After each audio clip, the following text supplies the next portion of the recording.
चत्वारि शृङ्गा त्रयोऽस्य पादा द्वे शीर्षे सप्तहस्तासु अस्य त्रिधा बद्धो वृषभोरुरवीति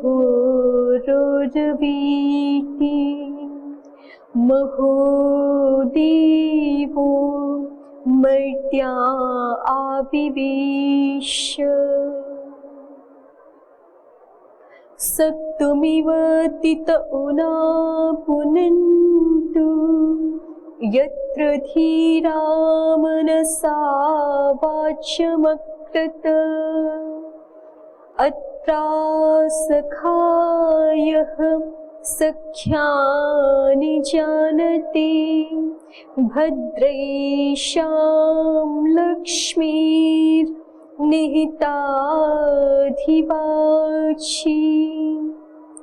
भद्रैषां लक्ष्मीर्निहिताधिवाची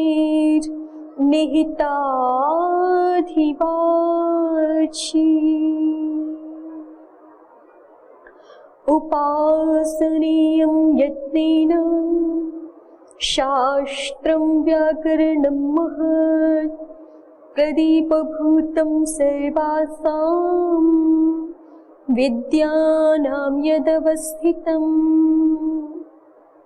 इदमाद्यं पदस्थानं सिद्धिसोपानपर्वणाम् इयं सा मोक्षमाणानाम् अजिह्वा राजपद्धतिः रूपान्तरेण ते देवा विचरन्ति महीतले ये व्याकरणसंस्कार पवित्रितमुखानराः ये व्याकरणसंस्कार पवित्रितमुखानराः।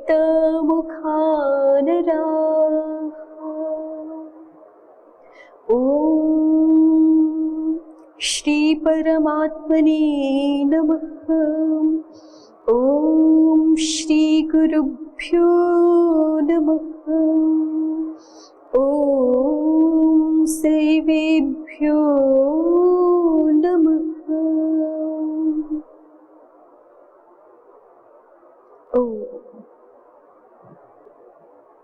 आप लोगों को कुछ देखने के लिए बताया था ना?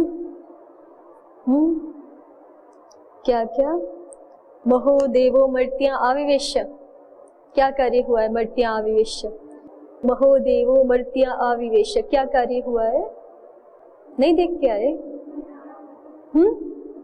पता नहीं चला? हाँ, पूरी काशिका पढ़ चुके हो आप लोग, कैसे पता नहीं चला? काशिका लेके आए? काशिका मूल अपने साथ रखा करें। कितनी बार बताना पड़ेगा? अष्टाध्यायी धातु पाठ और मूल काशिका दोनों भाग आपके पास होने चाहिए। अब आपको दिखाएंगे भी तो ध्यान नहीं रहेगा। कल लेके आना फिर बताए। एक भी नहीं मिला, मर्त्या विवेश भी नहीं मिला, सप्तहस्तासु भी नहीं मिला। मिल गया? क्या मिला? ये समस्त पद है। चलो आप बताओ आगे कैसे कर रहे हो? सप्तजस, एक तो सप्तजस होता नहीं, सप्तंजस होगा भी। पहले विग्रह वाक्य तो बोलो तब तो बताओगे। आपको ये ध्यान में नहीं आ रहा कि ये सप्तहस्ता सह प्रथमांत विभक्ति है और अस्य षष्ठी विभक्ति है। तो यदि सप्तहस्ता सह समस्त होता तो फिर ये भी अस्य के कारण से षष्ठी में होना चाहिए था, या फिर ये समस्त होता तो अस्य षष्ठी नहीं होनी चाहिए थी। तो समस्त तो है नहीं सप्तहस्ता सह। फिर से देख के आओ। चलिए आगे बढ़ते हैं हम। चत्वारि वाक् परिमिता पदानि, यहाँ तक हम लोगों ने देख लिया है। इमानि च भूयः शब्दानुशासनस्य प्रयोजनानि, ये आनुषंगिक प्रयोजन हम देख रहे हैं।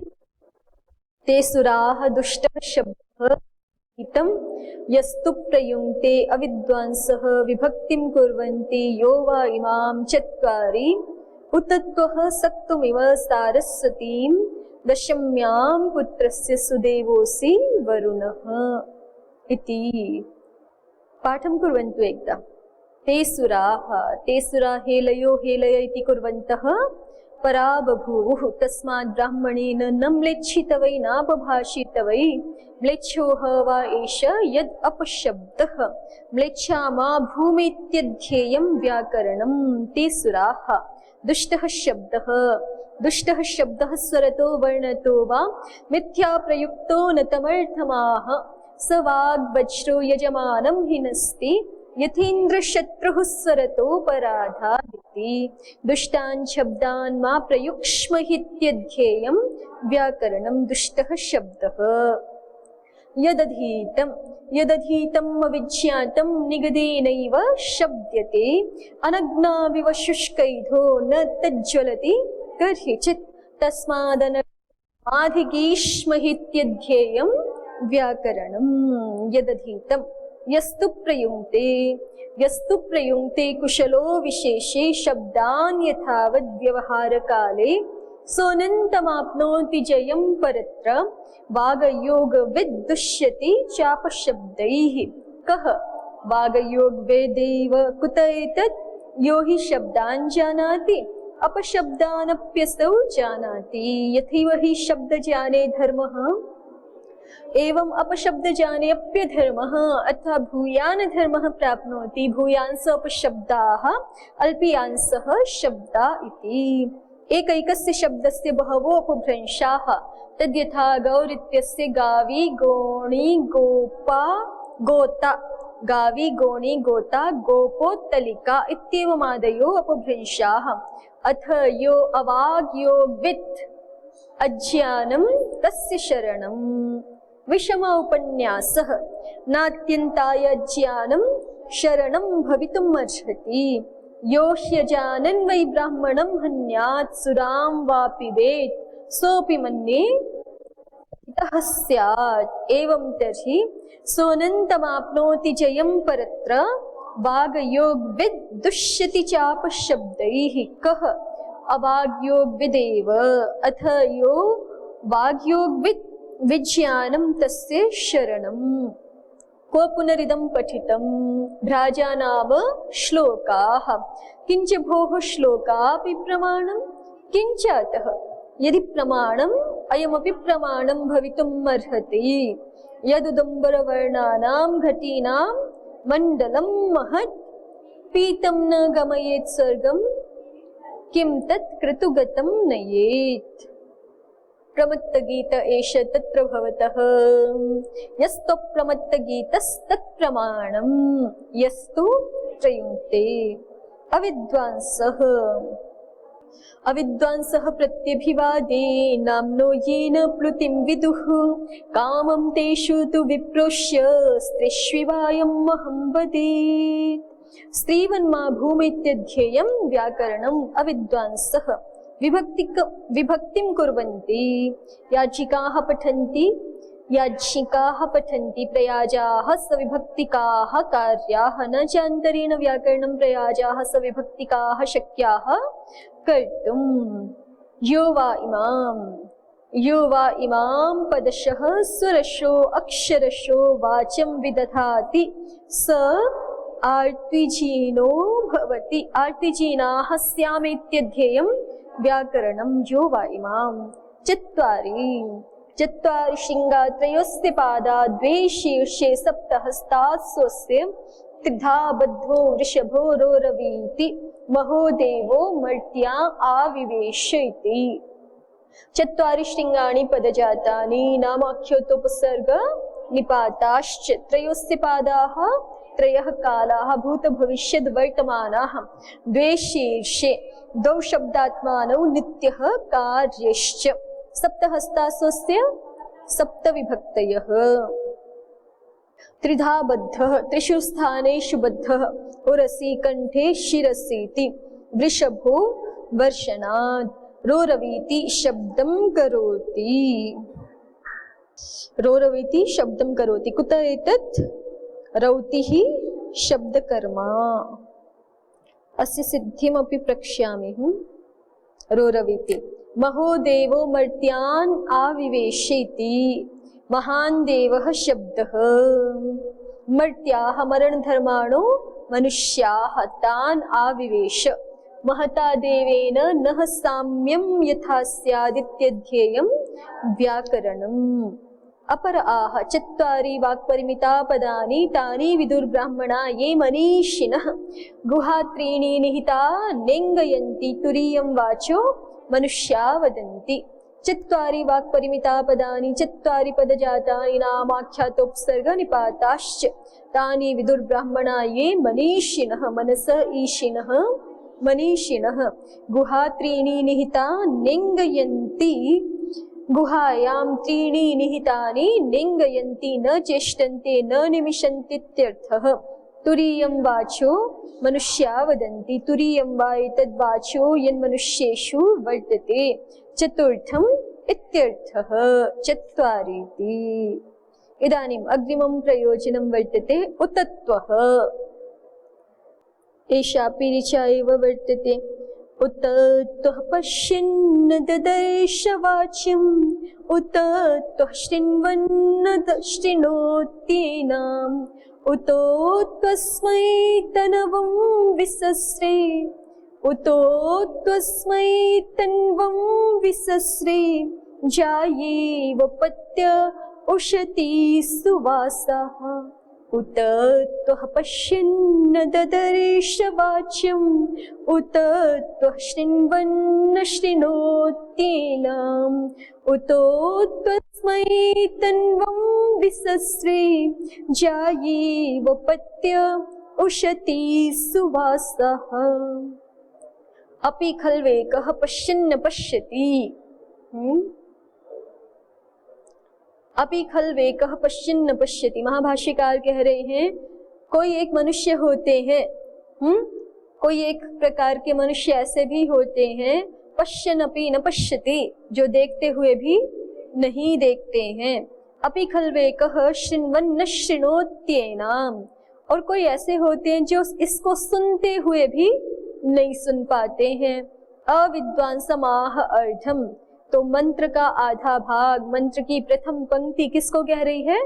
अविद्वान को बता रही है। अविद्वान की स्थिति को बता रही है कि वो देखते हुए भी नहीं देखता है, सुनते हुए भी नहीं सुनता है, क्योंकि उसका सुनना ना सुनना बराबर है, उसके हृदय में प्रकाशित तो हुआ नहीं, और उसका देखना ना देखना भी बराबर है, क्योंकि उसको समझ तो आया नहीं।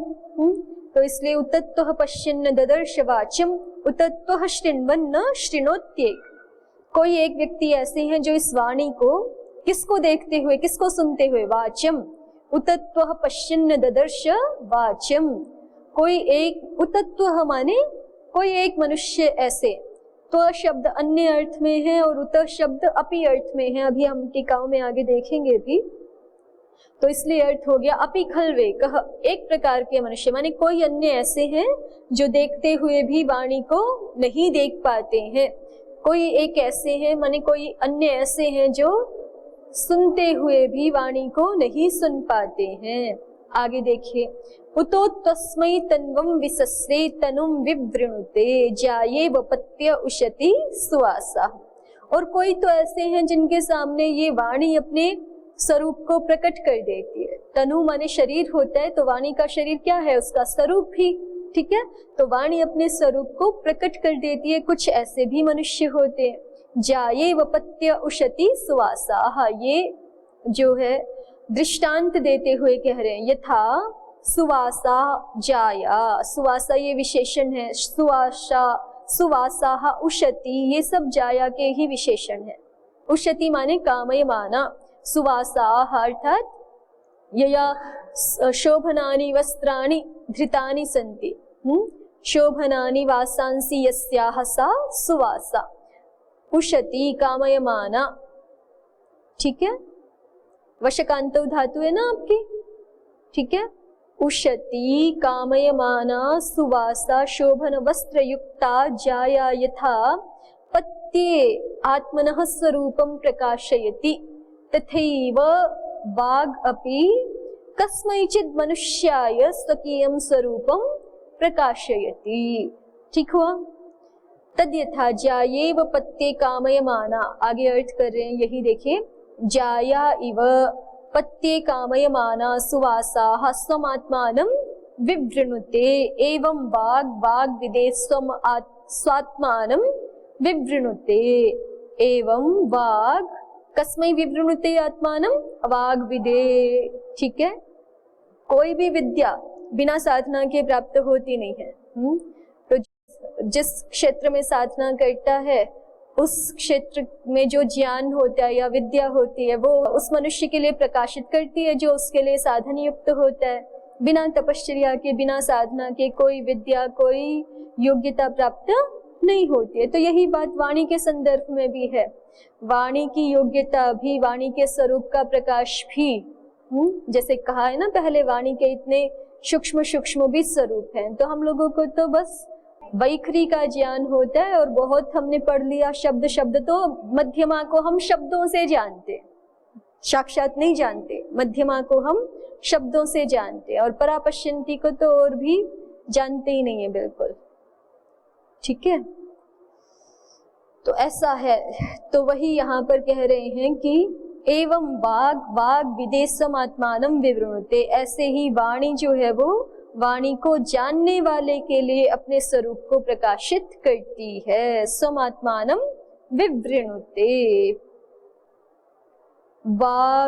वांग नो विवृणुयाद आत्मानं, वाणी हमारे लिए अपने स्वरूप को विवृत कर दे, खोल दे, प्रकाशित कर दे हमारे लिए अपने स्वरूप को। तो वाणी का एक स्वरूप है ना, जो है तो है लेकिन वो प्रकट नहीं है हमारे लिए।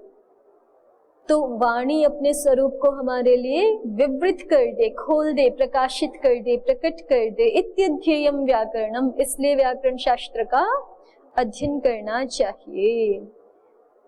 प्रदीपकारः उतत्वः, त्व शब्दो अन्यवाची। त्व शब्द अन्यवाची है। कहाँ पढ़ा हुआ है त्व शब्द? सबसे पहले गण में ही, सर्वादि गण में त्व शब्द पढ़ा हुआ है। सर्वनाम संज्ञा है त्व शब्द की। आपको ध्यान नहीं गया? देखो अग्रिम दूसरी पंक्ति में तो तस्मै प्रयोग कर रहे हैं ना, तो तस्मै कहाँ प्रयोग होता है? बिना सर्वनाम संज्ञा के थोड़े तस्मै बन जाएगा। ठीक है, त्व शब्द सर्वनाम संज्ञक है। अब आप काशिका लाए होते तो खोल के दिखा देते। सर्वादीनि सर्वनामानि, बिना बार बार देखे ना अभ्यास नहीं होता, तो इसलिए पुस्तकें साथ में रखनी चाहिए। सर्व शब्द सबसे पहला है, फिर उसके बाद विश्व है। ये तो विभक्त्यंत रूप पढ़ दिए उदाहरण के रूप में। यहाँ पे सर्वः, सर्वौ, सर्वे, सर्वस्मै, सर्वस्मात्, सर्वेषां, सर्वस्मिन्, सर्वकः कार्य दिखा दिए। सर्वनाम संज्ञा के विशेष कार्य कहाँ हो रहे हैं? विश्वः, विश्वौ, विश्वे, विश्वस्मै, विश्वस्मात्, विश्वेषां, विश्वस्मिन्, विश्वकः। उभः, उभय, उभ शब्द से सर्वनामत्वे प्रयोजनम सर्वनाम्नस् तृतीया च इति उभाभ्याम हेतुभ्यां वसति, उभयोर हेत्वोर वसति। उभये, उभयस्मै, उभयस्मात्, उभयेषां, उभयस्मिन्। दतर, डतम, कतर, कतम, कतरस्मै, कतमस्मै। इतर, अन्य, अन्यतर, इतरस्मै, अन्यस्मै, अन्यतरस्मै। त्व शब्दो अन्यवाची स्वर भेदा द्विः पठितः, एकः उदात्तः, द्वितीयोनुदात्तः। ठीक है, ये लिखा है मूल काशिका में सर्वादि गण में। त्व शब्द अन्यवाची है, अन्य अर्थ को कहने वाला है, और स्वर भेद से इसको दो बार पढ़ा गया है। एक बार ये शब्द उदात्त है, एक बार अनुदात्त। केचित् तकारांतम एकम पठन्ति त्वदिति द्वावपि च अनुदात्तौ इति स्मरन्ति। और यहाँ पाठ भेद भी है। ठीक है, कोई केवल त्व शब्द को पढ़ते सर्वादि गण में, कोई त्व और त्वद इन दो शब्दों को पढ़ते। केचित् तकारांतम एकम पठन्ति, त्व त्वत् दूसरा शब्द पढ़ते हैं, और दोनों अनुदात्त ही हैं ऐसा मानते हैं। ठीक हुआ। एक आचार्य हैं जो त्व शब्द को ही दो बार पढ़ा हुआ मानते हैं, त्व त्व, और उनका स्वर अलग है। एक त्व शब्द उदात्त है, एक अनुदात्त है। और अन्य आचार्य त्व और त्वत् ऐसे दो शब्द मानते हैं और दोनों ही अनुदात्त हैं। ठीक है, तो ये आचार्य परंपरा से ऐसा स्मरण है। और भी है आगे शब्द, तो हमें तो यही देखना था। त्व शब्द, तो त्व सर्वनाम संज्ञक है और अन्य अर्थ का वाचक है। उतत्व इति, इसलिए अन्य को हम एक ही कह करके भी बोलते हैं ना। अन्य का पर्यायवाची शब्द एक भी है ना। धातु पाठ में आप पढ़ते हो कि ये धातु इस अर्थ में है और फिर इस दूसरे अर्थ में भी है। इत्येके बोलते हैं, कहीं पे इत्यन्य बोलते हैं तो कहीं पे क्या बोल देते हैं, इत्येके। जैसे ये बोला भ्री भये भरण इत्येके, भ्री धातु भय अर्थ में है क्रयादि गण में 38 नंबर, और फिर भरण इत्येके भी बोल दिया कि भरण इत्येके। इत्येके का अर्थ क्या है यहाँ पे, इत्यन्य। ठीक है ना। तो अन्य को ही यहाँ पे एक क्यों बता रही हूँ, क्योंकि देखिए मूल भाष्य में उतत्व का अर्थ आचार्य ने क्या कर दिया है, अपि खल्वेकः, एक अर्थ कर दिया है ना। अन्य अर्थ तो क्या हुआ नहीं दिख रहा वहां पे, लेकिन एक शब्द अन्य अर्थ का वाचक होता है। तो अभिप्राय वहां पर एक का क्या है, अन्य। अपि खल्वन्यः पश्यन्नपि न पश्यति, अपि खल्वेकः अर्थात अन्य, शृण्वन्नपि न शृणोत्येनाम्। अपि खल्वेकः पश्यन् न पश्यति, अपि खल्वेकः शृण्वन् न शृणोत्येनाम् इति अविद्वांसमाह अर्थम। तो प्रदीप का हो गया तो शब्द अन्यवाची, तो शब्द अन्य अर्थ को कहने वाला है। उत शब्द अपि शब्द से अर्थ है। उत शब्द ये अपि इस शब्द के अर्थ में है। सच भिन्न क्रमः शब्द स्वरूपम उपलभमानो अपि अर्था परिज्ञाना न पश्यति इत्यर्थः। सच भिन्न क्रमः, उतः शब्द जो है वो अपि के अर्थ में तो है, लेकिन सह भिन्न क्रमः, सह कहा, स से किसका परामर्श होता है, पूर्व वाले का ही। तो पूर्व में क्या कहा है, उत शब्द, तो स उत शब्द भिन्न क्रमः, वह उत शब्द भिन्न क्रम वाला है। देखिए हम अर्थ करते समय या तो अपि खल्वेकः पश्यन् पश्यति ऐसा बोल रहे हैं, अपि खल्वेकः पश्यन् पश्यति, और वास्तव में हम अपने उसमें बोले सामान्य उसमें तो क्या बोलेंगे, एकः अन्यः पश्यन्नपि, पश्यन् के बाद आ रहा है पश्यन्नपि न पश्यति ऐसा बोलेंगे ना। तो अर्थ की दृष्टि से ये भिन्न क्रम प्रयोग हो रहा है उतत्व का, उतः का, विशेष रूप से उत शब्द का। फिर से देखिए एक बार, त्व शब्दो अन्यवाची, उत शब्दः अपि शब्दस्य अर्थे, स च भिन्न क्रमः प्रत्यक्षेण शब्द स्वरूपम उपलभमानो अपि अर्था परिज्ञाना न पश्यति इत्यर्थः। ठीक है ना।